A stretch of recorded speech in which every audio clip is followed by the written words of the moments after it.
ماوەی 15 ساڵە دەستگای خێرخوازی بەخشین پرۆژەی قوربانی بە کۆمەڵ ئەنجام دەدات و هەر ساڵێک زیاتر لە 500 سەر ئاژەڵی کردووە بە قوربانی. بۆم ساڵ قوربانیەکانی بەخشین دوو بەش دەبن، بەشێکیان بۆ ناخۆی هەرێمی کوردستان و بەشێکی دیکەشی بۆ مسلمانانی لە قەماوی فەڵەستین و کەرتی غەزە دەبێت.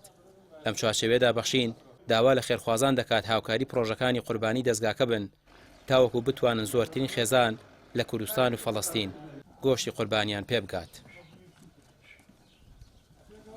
دەستگای خێرخوازی بەخشین جگە لە هەرێمی کوردستان خوشک و براکانی و منداڵەکانی لە ژێرخێمەکانی غەزە لە بیر ناکەین بۆ ئێمە قوربانیەکەمان دەکەین بە دوو بەشێکیان لە غەزە ئەنجام دەدەین کە لەگەڵ ڕێکخراوی پەیوەندیدارەوە کە پرۆژەکانی ئێمە لە دەروی غەزە ئەنجام دەدەین و لە وڵاتی هیندستان و هەروەها لە وڵاتی میسر کە لە دوو شوێن بەجیا پرۆژەکانی دەستگای خێرخوازی بەخشین قوربانیەکان لەوێ ئەنجام دەدرێت و لە ماوەیەکی کورددا دەتوانرێت تاوی گۆشتەکان بگەندرێت بە خێمەکانی ئاوارە خەڵکی سڤیلی غەزە. گۆشتە قوربانیەکە بە دوو ڕێگە دەگاتە غەزە.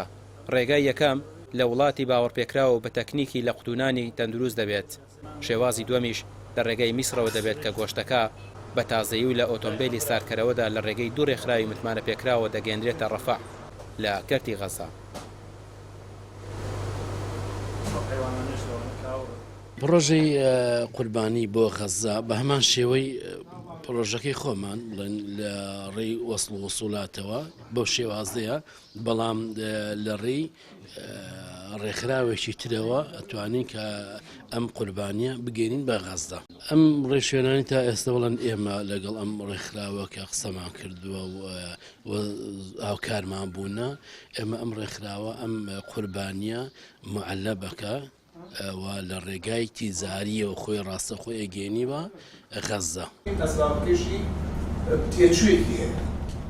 هەر لە چوارچێوەی ئامادەسازیەکان بۆ پرۆژەی گەورەی قوربانی لە سلێمانی تیمەکانی بەخشین کۆبوونەوە پلانی قوربانی ئەم ساڵیان تاوتوێ کرد تاوەکو بە شێوازێکی سەرکەوتوو پرۆژەکە بە ئەنجام بگات.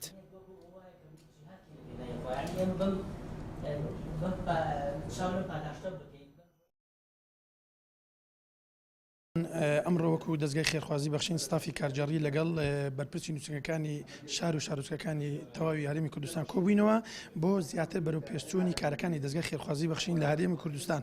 یەکی لە بابەتەکانی ترمان ئەوە بوو کە باز لە پرۆژەی قوربانی کرا کە ئێمە چەند ڕۆژێکمان ماوە پرۆژەی سونەتی قوربانی ئەنجام بدەین. دیار دەستگای خێرخوازی بەخشین لە 15 ساڵی ڕابردوو 15 جژنی قوربانی بەڕێ کردووە کە لە جژنەکاندا ئێمە توانیتمان لە هەرێمی کوردستان بۆ هەر جژنێک زیاتر لە 500 سەر ئاژەڵی گەورە و بچووک بکەینە قوربانی. بەخشین داوا لە خێرخوازان دەکات ئەوانەی نیەتی قوربانیان هەیە و دەیانوێت قوربانیەکانیان بە ڕێگەیەکی تەندروست و زانستیانە بگات بەدەستی کەسانی هەژار و لە قەوما و پرۆژەی قوربانی بە کۆمەڵی بەخشین هەڵبژێرن کە تاوەکو چوارەم ڕۆژی جەژن بەردەوامی دەبێت. ڕامیار عوسمان، کەناڵی پێام، سلێمانی.